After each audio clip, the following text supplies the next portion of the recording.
aquaculture value chain in this county. And our conference has been officially opened earlier today by the DG, His Excellency Dr. Matthew Owili. And things that come out strongly in terms of setting this is the real theme of youth in aquaculture, centered around collective action, collective resources that have been put forth by the partners, data and technology in driving this ecosystem, and of course, importantly, is the ability to have all the efforts run around the Directorate of Fisheries, where the action really happens. And so we have been able to see these forces strongly coming out. Conversation is about joint reflections on the challenges that are facing young people and how we can support the efforts and promote those young people that are already in agribusiness. And the other thing that is also strategic there is appreciating and mapping existing efforts, emerging innovations, and so forth. And of course, coordination and compounding, which have come out strongly. In the opening session, we were able to hear from John, Eric, and particularly talked about the opportunity to collaborate in building knowledge in the space, especially by leveraging on their hubs in Makueni and another in Western Kenya region. And so young people can get practical training and nurturance in that space.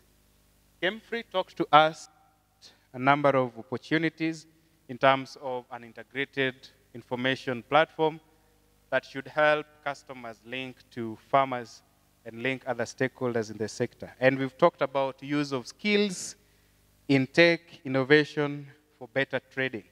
Others have been cage, culture, a number of items that we have talked about. Just to summarize so that we know that we are trading on the same platform, we had illustrative examples in terms of funding from the county coordinator in charge of aquaculture business development program, specifically focusing in 4 or 5 sub-counties, which are rural in nature but also strong in fish production. So as we usher in our speakers this afternoon, and we got the keynote addresses from Dr. Rodi, from Chief Rosemary, and from Waziri Gilchrist Okwom, and we also heard from the DG, and of course, later on, Dr. Eric Ogello was able to talk to us. Leveraging on all this that have been said, we expect then that the plenary this afternoon will address some of these gaps that appeared, but in particular, address the questions that we have around already gathered. So I want to invite Vincent to join us. Then Vincent will take this opportunity to make an introductory remark and also join the plenary. We also expect to be joined by Madam Joyce Okwara. Joyce? Other plenary members should have, Evans Asena did not come. Robert Ouko of Food Systems Kisumu, you'll make your introductory remark and also join the plenary.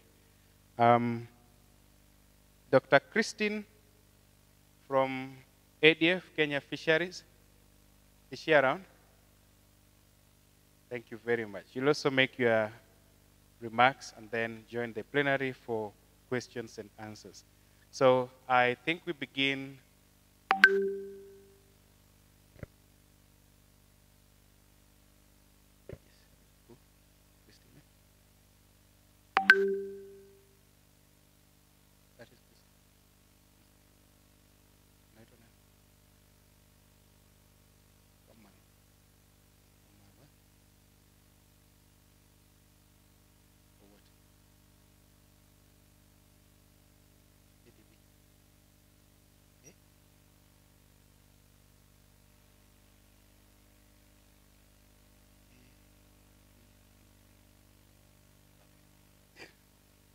Thank you, Susan. I think it was worth consulting. There is also the regional, Western Region Program Coordinator for ABDP, that is Aquaculture Business Development Program, that is with us. We'll also allow him to make his remarks and then join the Dr. Wamalwa. I wasn't quite sure about the name. Thank you, Dr. Christine. So that's it for us this afternoon. And we will have these speakers address it in 5 minutes and a plenary for another 15 minutes, and then wrap up, and then we go home happy people, because it has been a session and a day of learning and adding value. So, Vincent, if you are here, please join us so that you address us. And I believe that you'll be able to sit somewhere here. Yeah.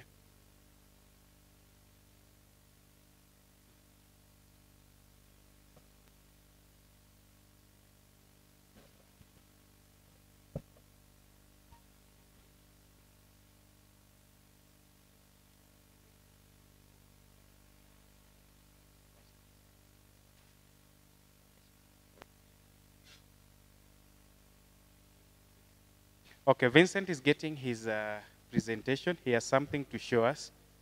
I'm sure it will fit within the 5 minutes.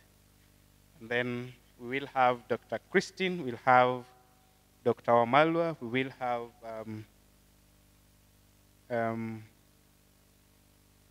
Robert Ouko. And I think that would be all for our plenary. So the questions that are asked here, some of them are asked directly to the speakers who have spoken to us before. Others will go into the session that we're having this afternoon. Vincent, as you wait for the presentation, I want to encourage that you just step up and begin. If it comes, then you'll be able to show us the details. Thank you.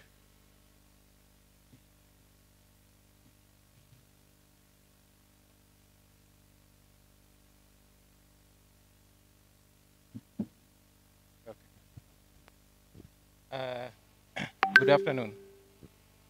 Okay, my name is Vincent Oduor, and I'm the chairperson, Victoria Aquaculture Youth Group, the team that was coordinating with the county government of Kisumu as well to organize for this event. So what majority of things that I wanted to talk about has already been covered here. And one of the speakers who really got me was Dr. What was the name? Orodi, yes. He's already made some of us rethink on how we do things, but we are still working on that. And the kind of presentation that I already made, some of the challenges and all that youth face, that basically most of them has been covered. So what I wanted to share was, in a forum like this, as a youth, how we are. We need to share as well some of the things that we do where we are and the success stories of what we do wherever we are. So that's what I was looking for here. Unfortunately, the laptop that it was on is not here anymore. So about, yeah? Yeah. It's on my phone.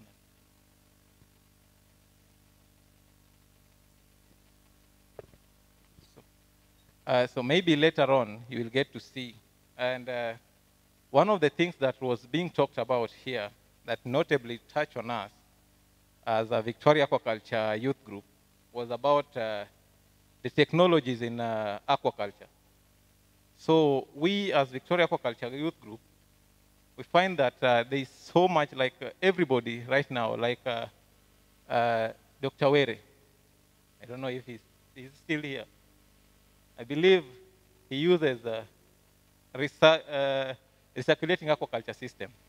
And most of these farmers right now tend to go to these technologies, and it's a very expensive technology. And some that we have here are models that it's not easy to do if you don't understand how it operates. Yeah? And as also Maseno University, had also brought it out that there are very few tertiary institutions that do such trainings for the young people as well, help develop these technologies in aquaculture. So these are some of the opportunities as well that we need addressed as youth for us to take up and be able to grow this aquaculture sector. Yeah. And also another thing as well is about the service provision. You know, about youth getting into aquaculture. Some of the most discouraging factors are getting these input and all these supplies within the aquaculture needed for aquaculture. And for us to be able to get more youth into this, we need to make it as easy as possible to be able to obtain these things. And this one creates another opportunity for the youth. We are in the digital economy where everything, like the corona has come now. There's so much that has changed. Some of us youth need to take up these opportunities. For example, we have Camfree here where they have a platform. If you want to get into cage farming, it's an app that can help guide you exactly where you need to set your cage, do certain production. And here we are also working on creating somewhere where you can go and get whatever product that you need within for aquaculture production, which will help majority of youth do this thing the right way, giving them both the hardware and the services they need to get into this field.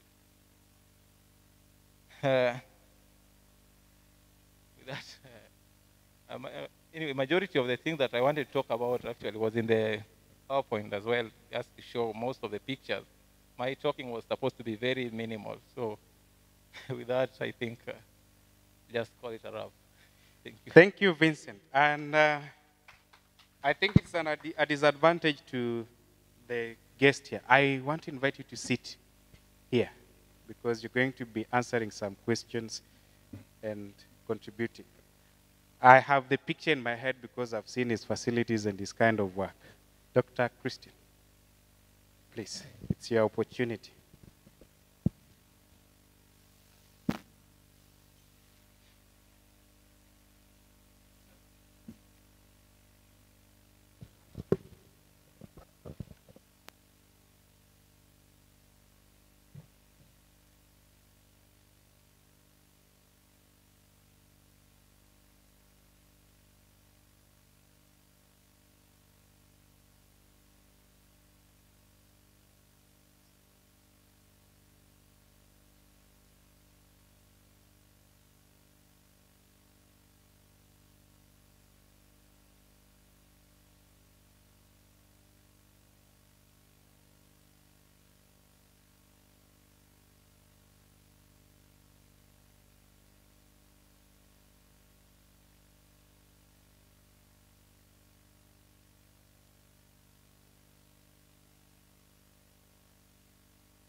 Did we appreciate Vincent? Please, please, please, let's do it. I thought you got more energy now, but it's okay.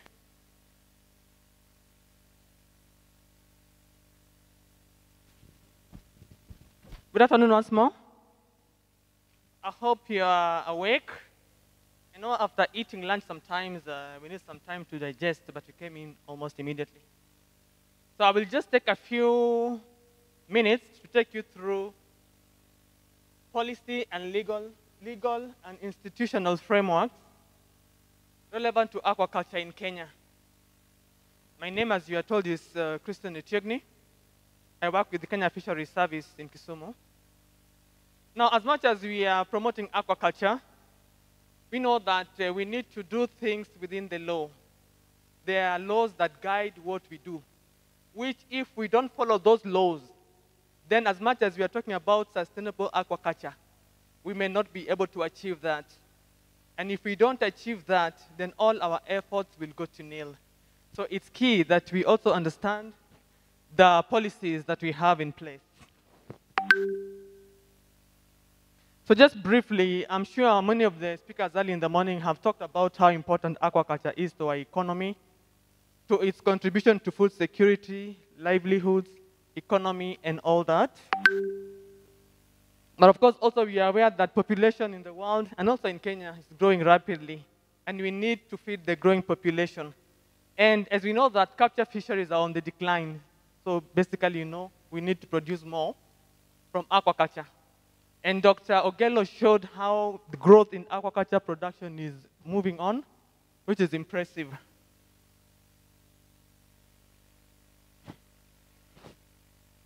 So I've already talked about that. Sustainable aquaculture practices, fish production can be increased to meet national, regional, and international demands. But of course, we know that as much as you are encouraging aquaculture, aquaculture is also facing various challenges, which were also highlighted in the morning. I don't want to repeat that. But now to address those challenges, that for strengthening or developing policy frameworks to enhance aquaculture production.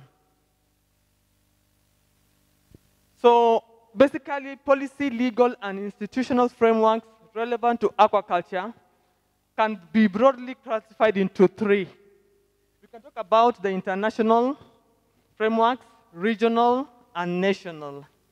So on the international level, we have the FAO Code of Conduct for Responsible Fisheries and Aquaculture.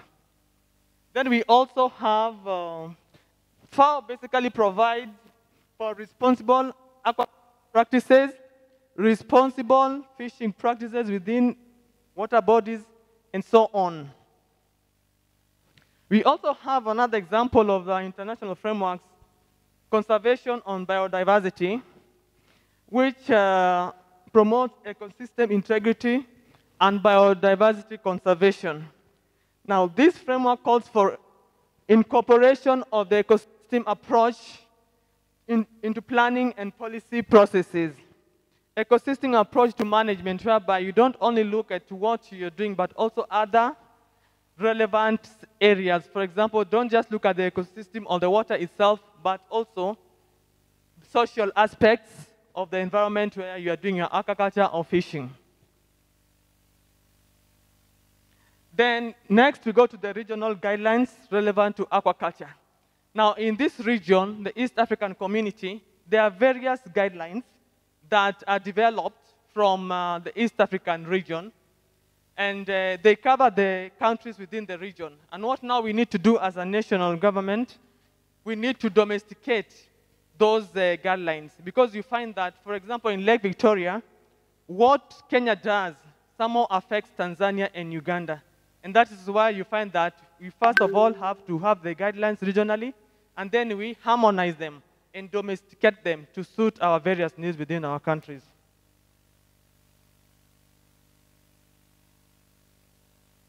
Now, to come very quickly back to our country, I'll talk about the national policies and strategies relevant to aquaculture. And the first one is the National Oceans and Fisheries Policy of 2008, which is now currently under review. Because when it was developed, we didn't have the devolved system of government. So now it's being reviewed to take care of both levels of government. Then, of course, we have the Fisheries Management and Development Act number 35 of 2016. This I call it the Mother Act that is concerned with the management, development, and conservation of all fisheries resources in the country, whether capture or aquaculture. Then also we have the National Aquaculture Policy, which is under review. And specifically, it's heading for cage fish farming. We know that cage fish farming in Lake Victoria is on the increase. Quite a number of people have placed their cages, but I may say that at the moment we are not yet at a position where we have regulations to fully manage what is happening in the lake. But we have the regional guidelines, which of course we borrow from time to time. We are not saying that now what is happening in Lake Victoria is not being regulated. That is not true. But we are yet to come out now with our national regulations. The other one is the National Aquaculture Strategy and Development Plan, which is also under review. and it's aimed at promoting and facilitating development of sustainable aquaculture. Then I'll also highlight on other national acts relevant to aquaculture. As much as we have the Fisheries Development Act, it doesn't work in isolation. Because, for example, we have the Water Act 2016, number 43. For example, you may find that if you need to abstract water to undertake some aquaculture activity, the Water Act requires that if you abstract more than a certain volume of water, you need to be clear to do that. You cannot just do it. So those are the kind of regulations also you need to get familiar with. The other one is about Animal Diseases Act, Cap 384. Fish is an animal. So this act provides for prevention, management, and control of animal diseases. Then we also have the Pest Control Products Act, Cap 348, which provides for management and use of pest control products or chemical within aquaculture farms. The other example is Pharmacy and Poisons Act 244, revised in 2009, which provides for management of the use of veterinary supplements, medicines in aquaculture. Then, of course, we have the County Government Act 2012. This one provides for county government power, functioning, and responsibility to deliver services. You know, when it comes to management and development of aquaculture, aquaculture is a devolved function. So when it comes to monitoring activities of the ponds that we have within the counties, that is handled from the national government, county government. So to go back to our Fisheries Management and Development Act of 2016, now this act provides for conservation management, as I said, I don't want to repeat myself, but under Part 8, it is specifically dedicated to aquaculture development. And under that part, there are certain aspects that are taken care of. For example, it provides for or shows the requirements that one needs to have to engage in aquaculture activities. Also, it talks about collaboration that we can have between the national and county governments. Then also it talks about safeguarding the rights of communities to their traditional access to fisheries. I'm sure some of you who have placed cages and who have done it the right way, many occasions you are asked to have an MOU with the BMUs, because we do understand that fishers have been in Lake Victoria for quite some time, and they do their fishing activities. So it's very key for you to understand where you are going to place your cages, so that you don't place your cages along the routes they follow when they are going to fish, to avoid conflicts with them. So that is very key. Okay. This is just a continuation of what that Part 8 provides for in terms of aquaculture. Now, under EA, it talks about aquaculture activities that require written permission of the DG. Another example of that is the cage fish farming. I don't know how many of you have cages there and you have a written permission from the DG to place your cages wherever they are. Maybe you don't know that you need that permission, but it is a requirement. And also, when it comes to aquaculture waste management by commercial aquaculture farm, because there are some farms which are quite large, so they need to come up with an elaborate way through which they are going to manage the waste from their farms. On aquaculture regulations, we don't have regulations per se to give power to the Act, but we are still working on those regulations. We have a draft regulations, which are with the Attorney General. Are they out? From the Attorney General's office, the regulations. Yes, they're yet to be released. Thank you. So we are still working on them. I know we have lagged behind a little bit, but we'll get there.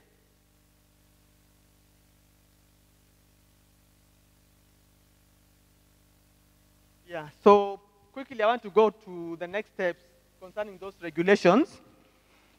We have already gone through the stakeholder engagement. No. Once they are through from the AG's office, we'll go through the stakeholder engagement to do the validation of the same regulations. Then that will be followed by gazettement of those regulations. But again, it will be good for us now, once we have those regulations, not to just have them in our offices, but also to come out and sensitize the recipients, the users of this regulation, so that they know what is expected of them. Because if we just have the regulations and we don't do sensitization, it will be very hard for you as farmers to know exactly what is expected of you. So that is where we are. Thank you.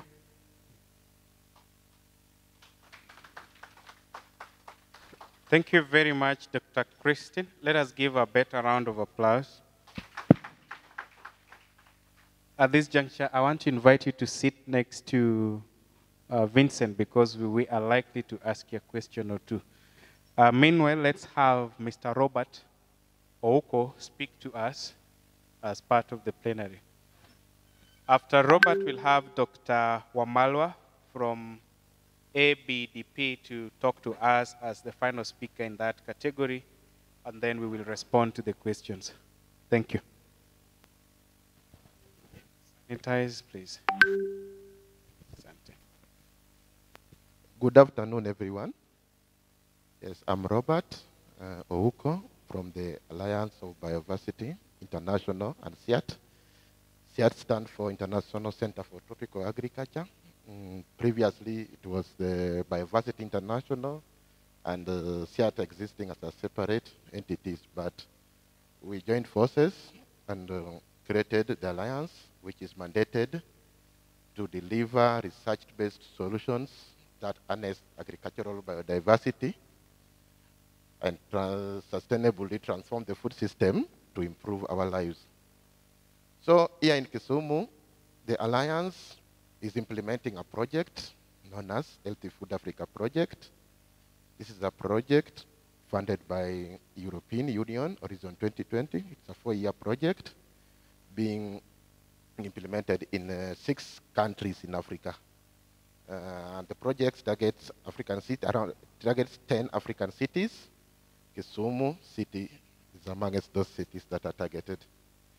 The projects aim to improve the nutrition in Africa by strengthening the diversity, sustainability, connectivity, and resilience of the food system. The project will run for 4 years. We are actually in the process of maybe engaging different stakeholders whom we can partner with in terms of our interventions. Here in Kisumu, we are targeting 2 value chains, the African leafy vegetables and fish value chain. And our aim is to enhance the 2 value chains to ensure that we have diverse, safe, nutritious, and affordable food to the urban poor consumers. So in Kisumu, we have 3 main objectives.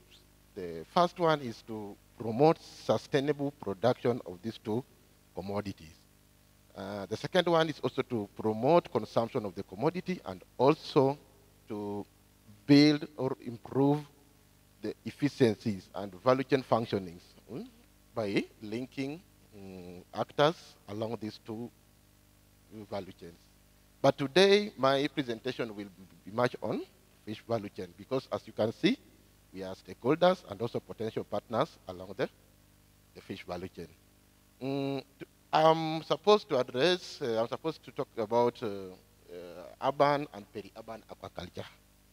And as we all know, this just involves aquatic farming of organisms. This cannot include all fish as well as aquatic plants within urban or peri-urban settings.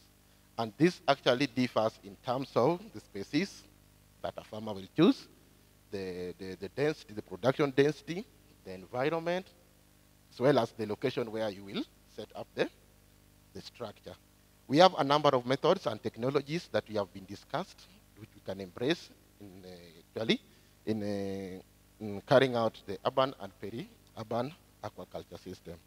And our main reason why we are actually engaging in this kind of aquaculture is to ensure that we have access, we make the product, the fish, accessible available and affordable to the urban population.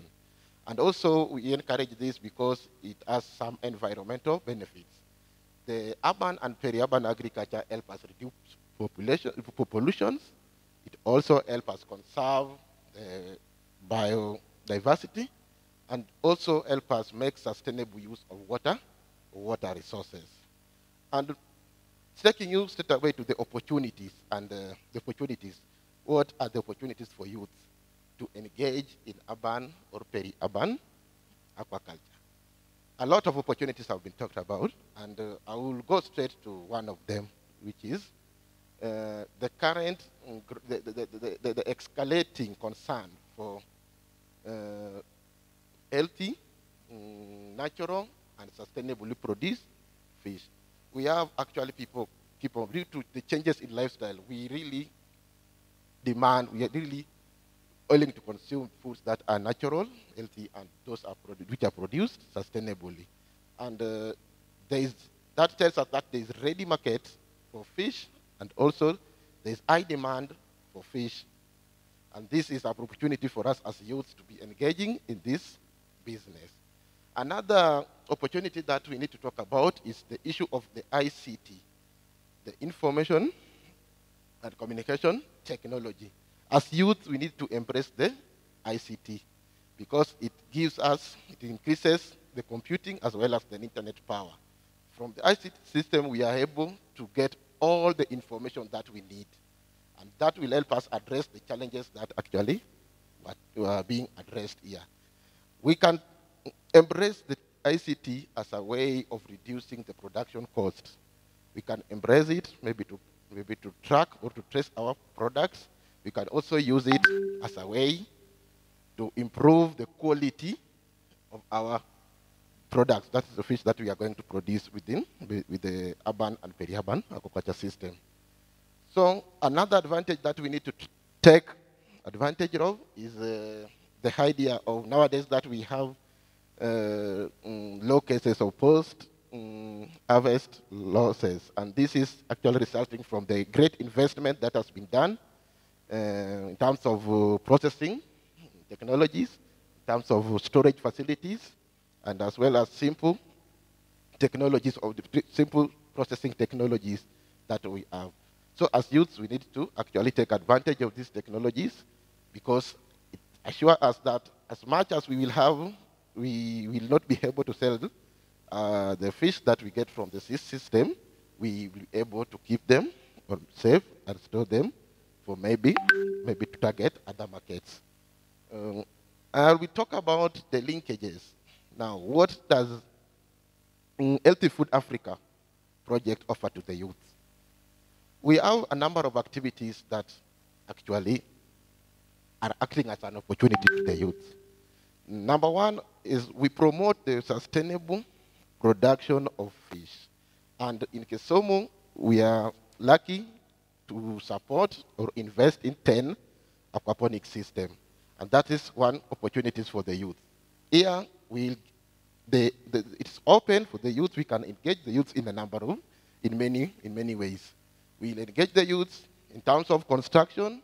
We can engage the youth in terms of provision of inputs, the quality of fingerlings, as well as the provision of feeds for the systems. We can also engage the youth in terms of managing these systems. So that's one of the major activity, and I'm happy that we are in discussion with the Victoria Group in terms of the construction or setting up of these systems. Another area that we are also looking at, ways of improving efficiencies along the fish value chain. And here we are working on identifying various linkages and value chain governance arrangements that will enable us to link the actors, the smallholder farmers, to better markets. So that's also an opportunity for youth who are engaging in urban and peri-urban aquaculture, as well as those who will be engaging in our systems to see and also to access better markets for higher profits. We also have we also supporting development and training on innovative products. We are targeting the entire fish value chain. And here we are supporting and assisting various actors along the value chain in terms of coming up with novel products that are safe and actually can fetch good profits from Adama, from the more market. So as you see that as the Healthy Food Africa project, we have these activities, and these activities are also open to the youth. So we expect that we'll be engaging youths in these activities so us we can deliver our goals that actually, the activity that we are going to implement. So it's an opportunity. We have been engaging youths, and we also will be able to continue engaging youth so that we can actually work together and see where we can maybe empower them. So with those few remarks, I'll just say thank you for your time. Thank you very much, Robert, for speaking to us. Allow me, good people, to recognize the presence of Dr. Paulo Manga, the Chief Officer in charge of Agriculture. Karibu sana, Daktari. You will have an opportunity definitely to speak to us as a way of closing this workshop today. We should be expecting Dr. Wamalwa to speak to us at this point. So karibu sana, Daktari. Let's invite him by a way of clapping for him. Tafadhali. Okay. So karibu sana, Daktari, from Aquaculture Business Development Program. In case this looks like your property, please. Good afternoon, everybody. My name is Dr. Isaac Wamalwa. I'm the Deputy Program Coordinator, Aquaculture Business Development Program. I've just taken up the opportunity one month ago, and I'll be joining you in this Western region. Now, I may not talk much about Aquaculture Business Development Program, but I'll be able to highlight a few opportunities that we have in the program as youths. But maybe before I jump into the bandwagon to explain to you about the opportunities you expect, I just want to give you some bit of wisdom. And I want to echo the previous speakers. There's one thing that we need to know as youths, and it's a fact that we have to face today. The route of employment is becoming narrow and narrow and narrow. Do you all agree with that? And believe it or not, it is going to get worse and worse and worse.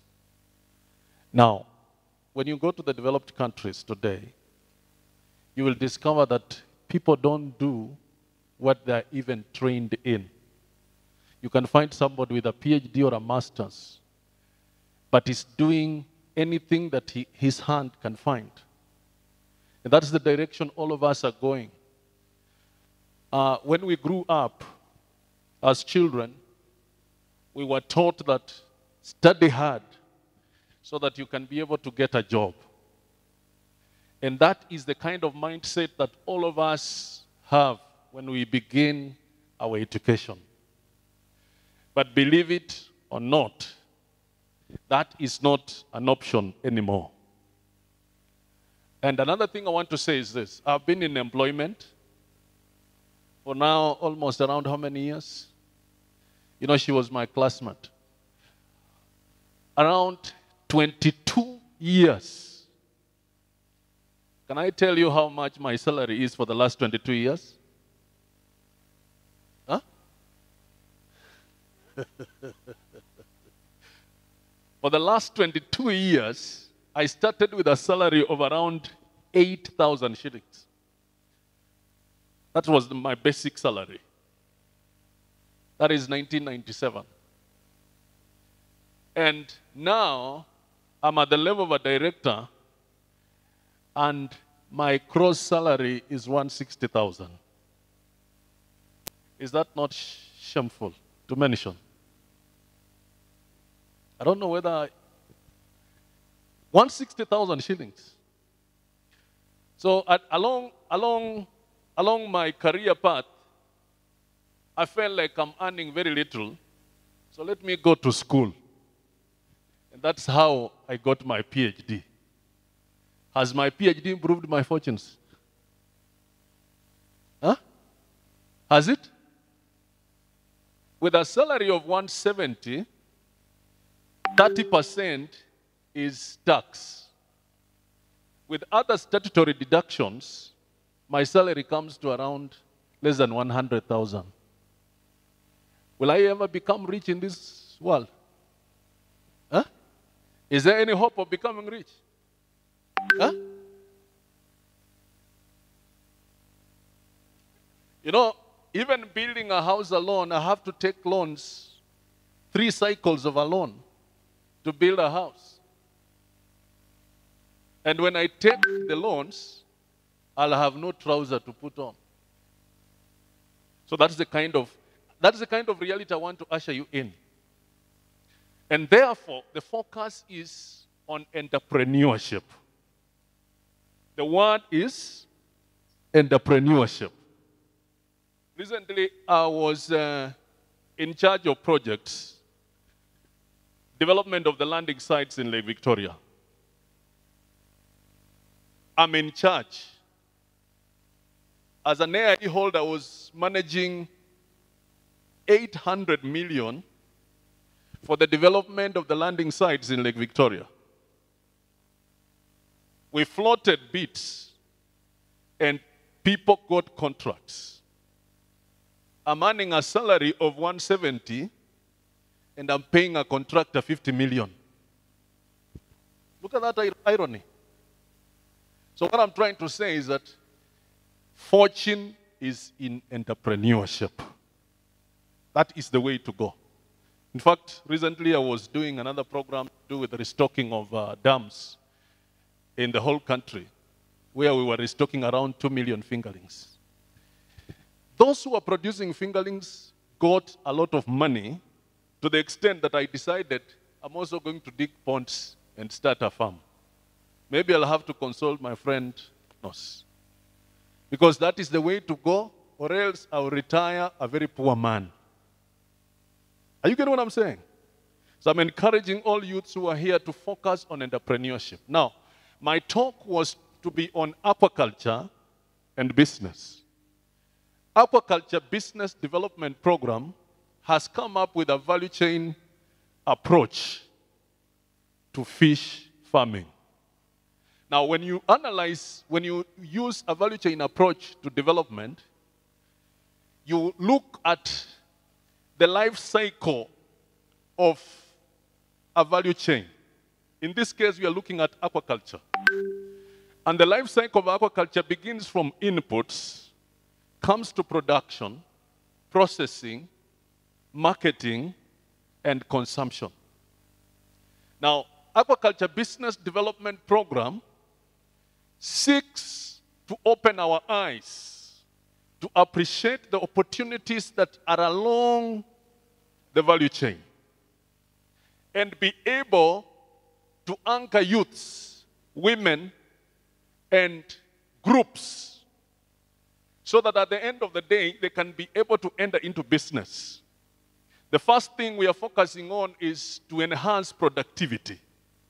And once we have achieved productivity, what we want is to support enterprises that can be able to support a farmer along the value chain so that the farmer makes money and all other supporters of the enterprises like input providers, like fingerling producers and feed producers, transporters, processors can be able to make money.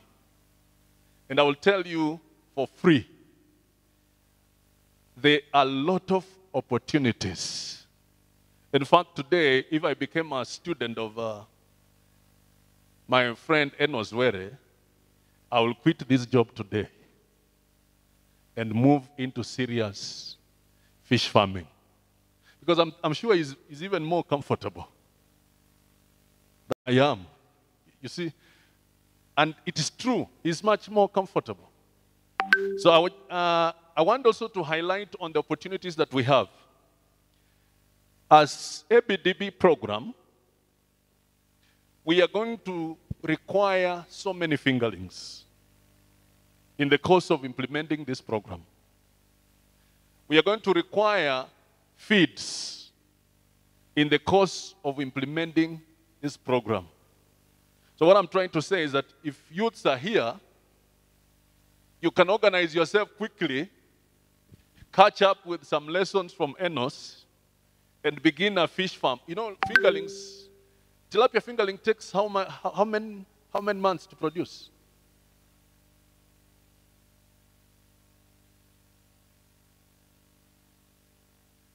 After 60 days, you do what? They're going to be selling. So it's not an enterprise that is going to take a very long time. And we are having this program in Migori, Homa Bay, Kisumu, Siaya, Busia, Kakamega, Kajiado, and those other central and eastern counties. So there are very, very many opportunities. At some point, we are going to require what we call independent aggregators, somebody that has some bit of muscle in terms of finances, who will aggregate farmers like 200 farmers and be responsible for them in terms of supplying fingerlings, inputs, and then have a contractual arrangement with the farmers, receive the produce from them, and market them, and give back the money to the farmer. We are going to have those aggregators in all the 22 counties that are implementing this project. So that is one opportunity that you can prepare yourself, because this is something that is going to be advertised. You can look out for it and be able to bid for it and be able to have the opportunity. But having said that, I want to say this. If you're not able to have the muscle to reach there, then you can be a feed producer or a fingerling producer, and you anchor yourself to this aggregator. Then you sell to him, then he gives farmers the inputs, and then he pays you the money. So what we are saying is that there are very many opportunities under Aquaculture Business Development Program. And I believe with the time, if we had more time, we would have actually divulged into the whole program and unbundled it so that you can be able to see where to run to and be able to benefit. I think with those few remarks, I want to say thank you. Thank you, Daktari. It is nice knowing your name, and it's nice knowing the kind of program you are dealing with. I would like you to, take this seat so that you are able to respond to 2 or 3 questions. I learned about the existence of your office, I think a week or less ago, when I came to see the director on this program today. But we can see that there is a lot of opportunity and potential in collaborating with you as young people in Kisumu County. So we will do that definitely. I think we've exhausted our speakers and discussants. And for this period, we want to engage into Q&A for another 10 minutes, and then we will wrap up the program. It's 5 minutes past 4, and we do not intend to stay here longer than 4 p.m. So I'll read out the questions, and you can pick the ones that you want to answer for the 3 discussants. The rest would go directly to other speakers that spoke earlier. I'll start with this one that goes to Mr. Were. How do you reduce the bones and increase the flesh? So Mr. Were, this is particularly yours. I'm sure you are noting it, and you will have a response. I hope it's not very scientific, but should be for the benefit of all of us. Somebody asked, I want to construct my fish pond, and I am financially challenged. Can I acquire a loan from the fisheries department or enable me construct my pond? A participant is asking that question. So I believe that would go to you, Dr. Wamalwa. Then we have another participant that is asking, is there any support for the groups or individuals in aquaculture, especially those wishing to expand? The other question is, can the groups or individuals be provided with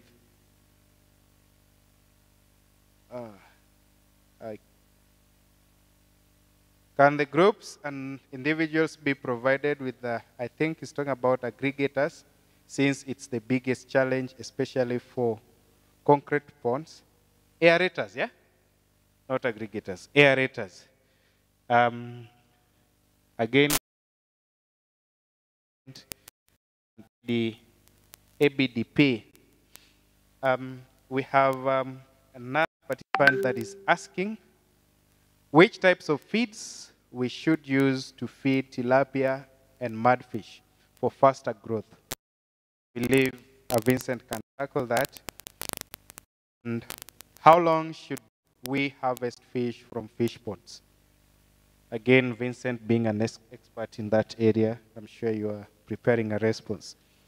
The other thing is, how is the female voices and participation amplified in aquaculture, especially women in rural areas? How are women and the female voices enhanced in aquaculture in rural areas? The second last is, in case one needs to join Aquaculture Academy, is there any fee needed, or what are the requirements? Unfortunately, John Eric from Aquaculture Academy left. I believe Vincent can link us to him, and so we will get a response to that question.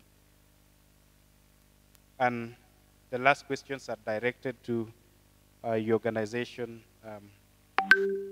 Dr. Wamalwa, and the question is, has the program kicked off, and how can someone benefit from it?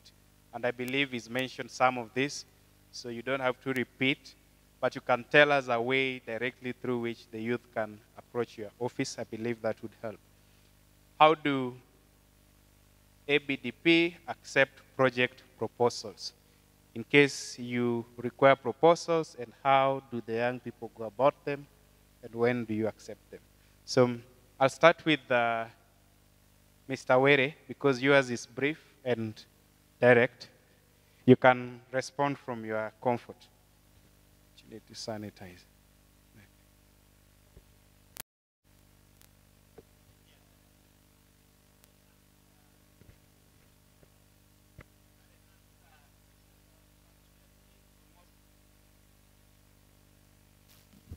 Genetics. Basically, when you breed, you look at the characteristics you want. The characteristics that you want, if you look at the shape of tilapia, tilapia has, in the middle of tilapia, what we call the body length, is you may find some are narrower, others look like a ball. And when I was studying the different traits in tilapia, I found that tilapia, that middle part, what we call the body length, is the longest, is the same tilapia that has the smallest head.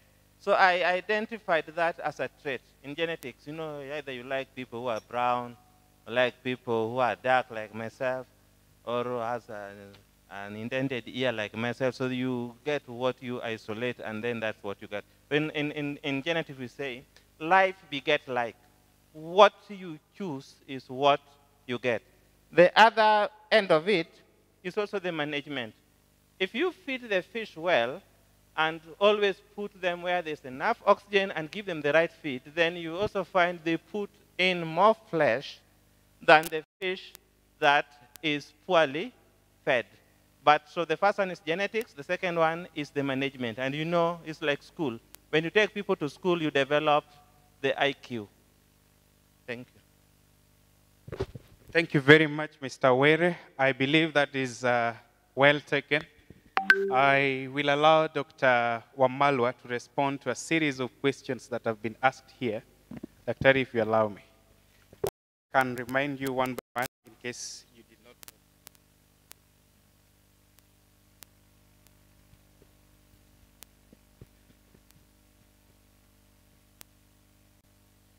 So in whichever order you choose, Dr.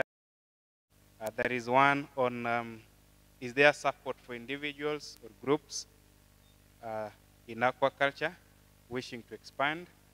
And how do they get support? When do you accept proposals, if in case you do that? And then the other one was maybe I can answer that first. Okay, thank you. I don't know whether we have the county program coordinator, Kisumu, here.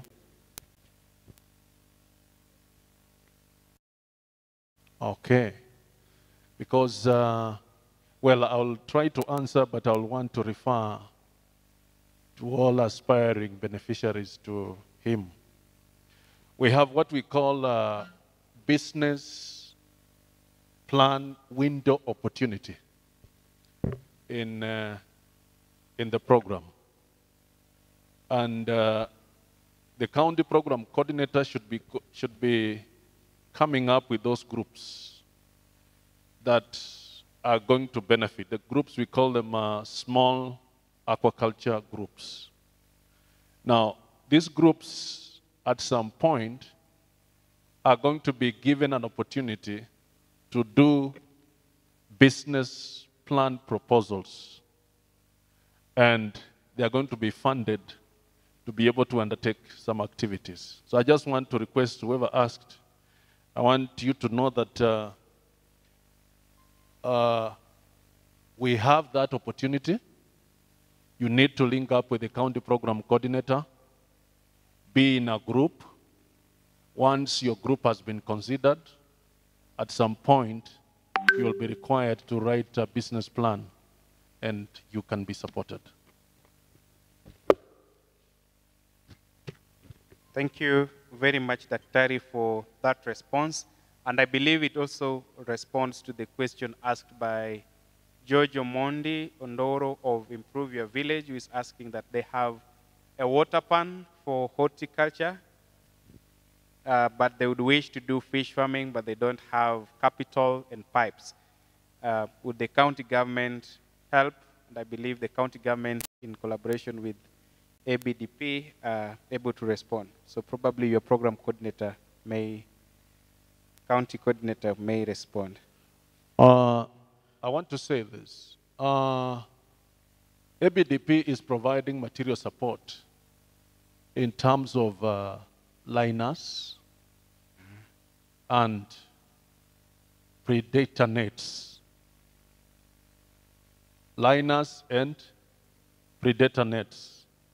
So it is the responsibility. You know, the project expects the farmer also to make some contribution if you have to be supported. So the program requires that you do the earthworks, but then you can be supported with either pond liner or be supported with a predator net. Thank you very much, Dr. That is well taken. George, I hope that responds to you the same to the person that asked for financial support or any support from ADP. The other question, Vincent, I believe you are able to respond to is which types of feeds should we use tilapia and mudfish for faster growth, and how long should we take to harvest? Vincent, being an emerging expert in the field, I'm sure he's able to respond. Dr. Christian, in case you are feeling like adding your voice to any of the questions, please feel free. Okay, with regards to feed, we have different feeds available in the market.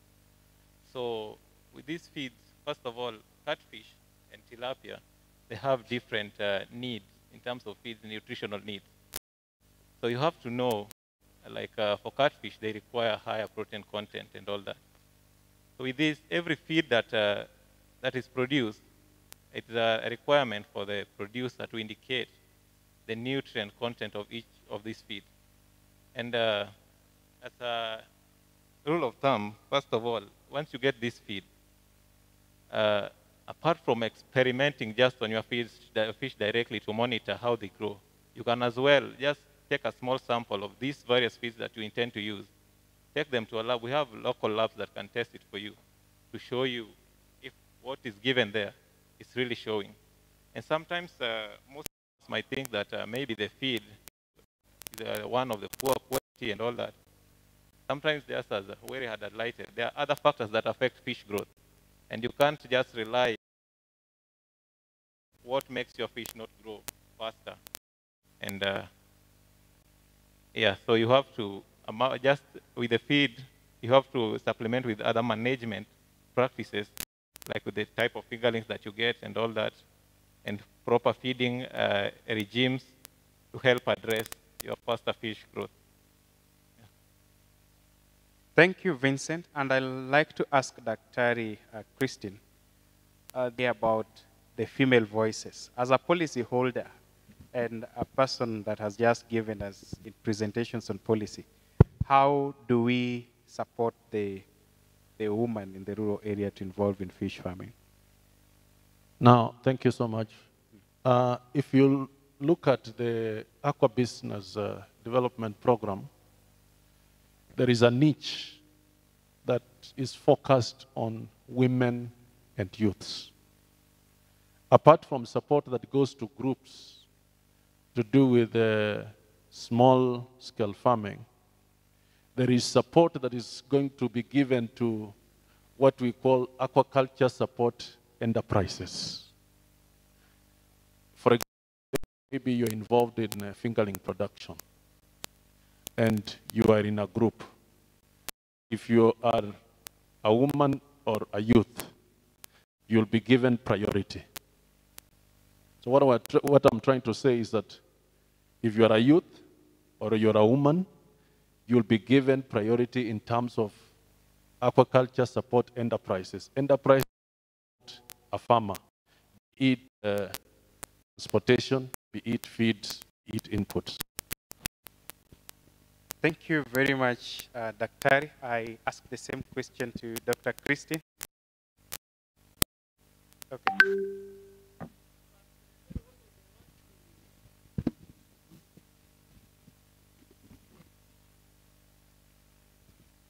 If you, maybe you can just allow 1 or 2 questions, because I know I gave my presentation after lunch, but before waiting for lunch, maybe people left their questions behind. So maybe if you can allow 1 or 2 from the audience. I know a request, like Charlton had asked to ask a question directly. I will start with you, then I will allow a maximum of how many questions? Mr. Weri would like to ask a question. Those are 2 people.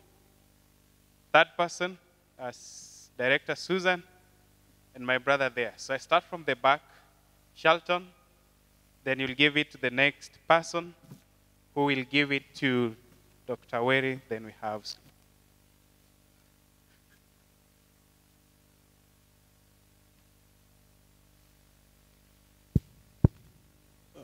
Thank you very much, Philip. I'm Charlton from Elso Farms, the owner Elso Farms Limited. Elso Farms is majorly dealing with fish farming and beekeeping. We produce fish and honey. My question goes to Dr. Christopher Arua, or whoever is representing Kemfri here. If we really still have feeds at Kemfri, because the last time, or every time I try inquiring if there is availability of feeds, they keep saying that the machine is under repair. So I don't know if the machine is still under repair years later. The next question goes to county leadership.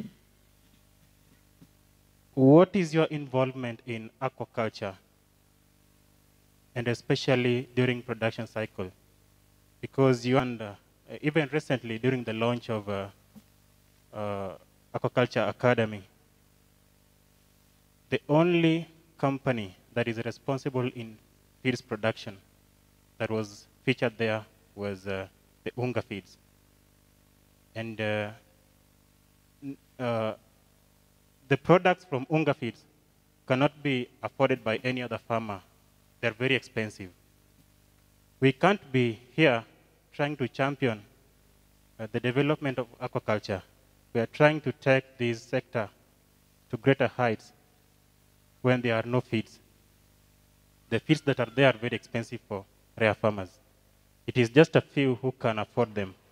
So what is the involvement of the county government in production of feed? I can see, yes, you have managed to establish a hatchery for us, which is okay.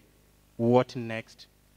What is your involvement in the production cycle? Because fish without feeds, we are doing nothing. Like Dr. Were says, or Mr. Were says, you end up having a fish with a very big head, but there is no flesh. Thank you. Thank you, Shelton. I believe that is noted by the county government especially. So I'm Joseph from Mahero, and my question is just straight. The problem sometimes is getting the certified seeds, fingerlings. So where can you advise the young people to go for them? Because most of the time they get the wrong ones. Unapata fish imemaliza 1 year, bado ni ndogo. You cannot even sell it.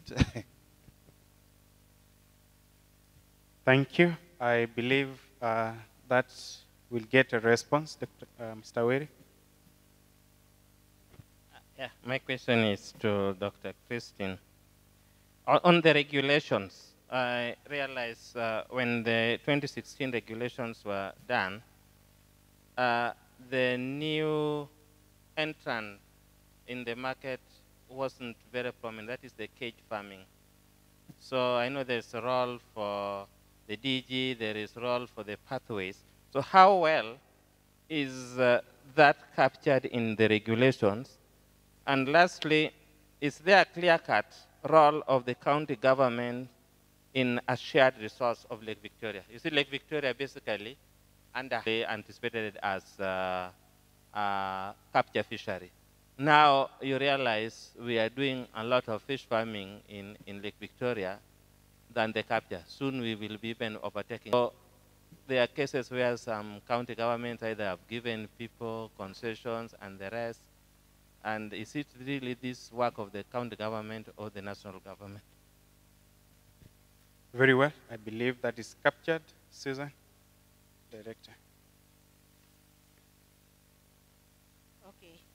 I think I'll do 2 in 1. I'll ask my question and answer.